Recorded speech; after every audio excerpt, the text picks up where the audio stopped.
Penamaluru పంచాయతీపై TDP అధిష్టానం focus పెట్టింది. Ticket రాకపోవడంతో ఆందోళనకు దిగిన బోడె ప్రసాద్ను బుజ్జగించే పనిలో పడింది. తనను కలవాలని బోడె ప్రసాద్ను ఆదేశించారు పార్టీ అధినేత చంద్రబాబు.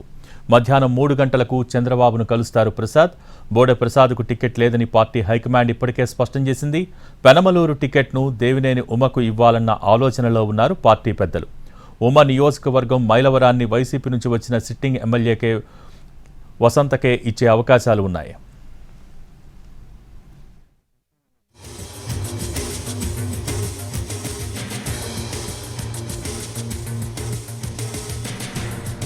పెనమలూరు పంచాయతీపై టీడీపీ అధిష్టానం ఫోకస్ పెట్టింది. టికెట్ రాకపోవడంతో ఆందోళనకు దిగిన బోడె ప్రసాద్ను బుజ్జగించే పనిలో పడింది. తనను కలవాలని బోడె ప్రసాద్ను ఆదేశించారు పార్టీ అధినేత చంద్రబాబు. మధ్యాహ్నం 3 గంటలకు చంద్రబాబును కలుస్తారు ప్రసాద్. బోడె ప్రసాద్కు టికెట్ లేదని పార్టీ హైకమాండ్ ఇప్పటికే స్పష్టం చేసింది. పెనమలూరు టికెట్ను దేవినేని ఉమకు ఇవ్వాలన్న ఆలోచనలో ఉన్నారు పార్టీ పెద్దలు. ఉమ నియోజకవర్గం మైలవరాన్ని వైసీపీ నుంచి వచ్చిన సిట్టింగ్ ఎమ్మెల్యే వసంతకే ఇచ్చే అవకాశాలు ఉన్నాయి.